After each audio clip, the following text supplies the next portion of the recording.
Proyecto de Física, Química y Biología, primer bimestre, por Juan Pablo Cañón Contreras, Daniel Carvajal Gutiérrez, María José Sorza, María Paz Salomo. Número 1. Ingredientes en la preparación del pan.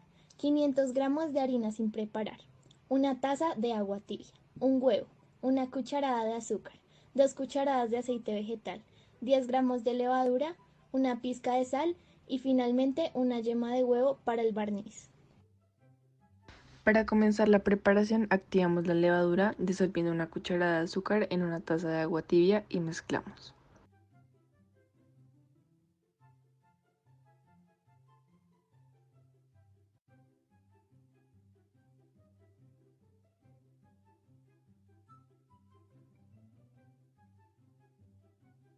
Posteriormente incorporamos la sal y aceite junto a la levadura previamente activada.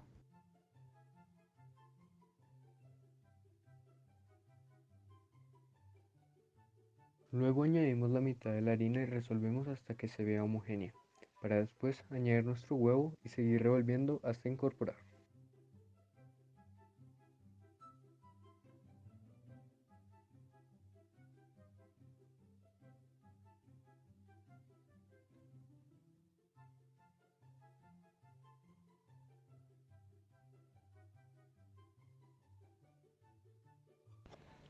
Ahora acabamos de añadir la harina restante y revolvemos hasta que la masa se ponga dura para amasar con las manos.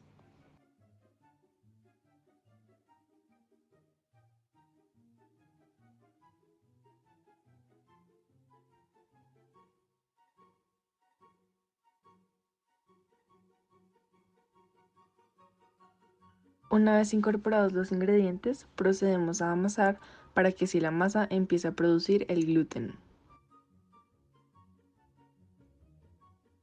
Ya que tenemos una masa uniforme y elástica, vamos a ponerla en un recipiente con un poco de aceite para que no se pegue y que repose aproximadamente una media hora.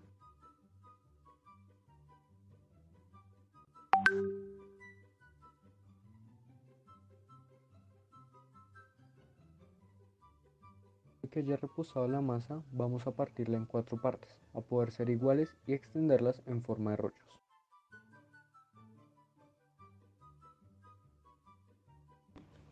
Los colocaremos sobre una bandeja y los pintamos con nuestra yema de huevo.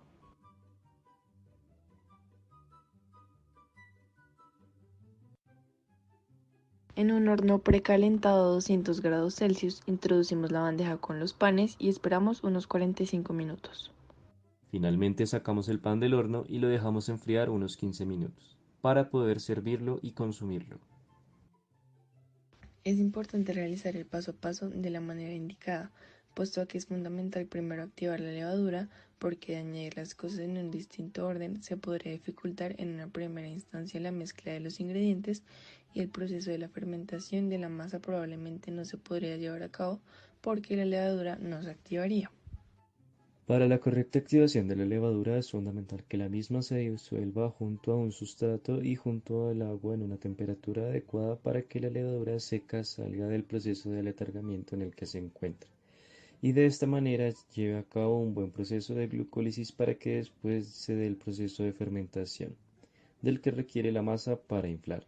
Los tiempos también son cruciales, puesto que si no se espera, no se llevará a cabo de manera adecuada la fermentación y no se inflará el pan, no se producirá dióxido de carbono. Y si excedemos o reducimos el tiempo de cocción, podemos quemar o dejar crudo nuestro pan. Los mejores sustratos para la activación de la levadura son el azúcar y la harina, puesto que estos son ricos en azúcares y algunas proteínas, es decir, que son ricos en carbohidratos y glucosa, como monosacáridos, disacáridos y polisacáridos. Las levaduras que se encuentren en un medio rico en estas biomoléculas pueden realizar de mejor manera el proceso de glucólisis y previo a esto la fermentación. Esto se evidenció en cómo creció la masa pasados los minutos de reposo, puesto que ahí pudimos observar todo el dióxido de carbono que se produjo e infló en la masa. La levadura, al ser un organismo acidófilo, le favorece un entorno ligeramente por debajo de 7 en la escala de pH y temperatura entre 32 y 45 grados Celsius, porque las levaduras naturales que utilizamos en nuestras recetas por debajo de 26 grados no actúan adecuadamente o con dificultad y por encima de 45 grados se debilitan demasiado. A 60 grados mueren. Como realizan procesos enzimáticos a una mayor temperatura, trabajan más eficazmente las enzimas y así favorece el desarrollo de los procesos como la glucólisis y la fermentación. Se registraron los datos del experimento y se pudo hacer la siguiente tabla. Con estos datos dividimos el proceso en dos partes. La primera para determinar la nueva temperatura del recipiente ya que se derritió el hielo. Para ello determinamos la cantidad de calor que se necesitó para derretir el hielo mediante el uso de fórmulas de calor sensible y calor latente. Una vez identificado el calor, hacemos el balance de los calores respectivos y despejamos hasta encontrar la temperatura del recipiente. Ahora usamos la fórmula del calorímetro donde tomamos en cuenta las variables de masa, temperatura inicial y final, calores específicos de cada sustancia, dejando como incógnita el calor específico de la levadura. Los que estén con mayor temperatura estarán cediendo calor, por lo que colocaremos con signo negativo, mientras que los que reciban intercambio y suban su temperatura irán con el signo positivo. Por lo que entonces resolvemos como una ecuación de primer grado y nos da que el calor específico de la levadura es de 0.62 calorías sobre gramos y grados Celsius. Cabe aclarar que en esta fórmula se desprecia el valor del calorímetro. La importancia de conocer sobre los procesos biológicos, químicos y físicos en la producción o elaboración de pan es fundamental, ya que partiendo de factores como las enzimas, que son proteínas que actúan como biocatalizadores, es decir, se tratan de compuestos naturales que posee la levadura, que pueden influir de manera positiva o dar un mejor rendimiento a la hora de los procesos de panificación, dependiendo de su temperatura. Estos son fundamentales en gran parte para las reacciones que se llevaron a cabo con la levadura, y en este caso hacer un énfasis en entender cómo se dan en procesos que suceden en nuestro organismo, como la glucólisis en una escala menor, y con otros procesos de por medio, como lo fue la fermentación, para así entender por qué pasado un rato el pan se infla y qué características le brinda este proceso al producto final.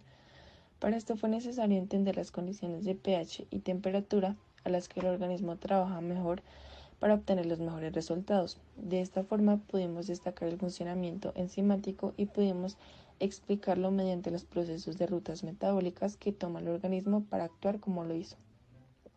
También podemos destacar y aplicar las primeras dos leyes de la termodinámica en los procesos donde hicimos los cálculos sobre el medio al que se encontró la levadura. Finalmente, con todo esto podemos conocer las mejores condiciones para producir un producto final de buena calidad y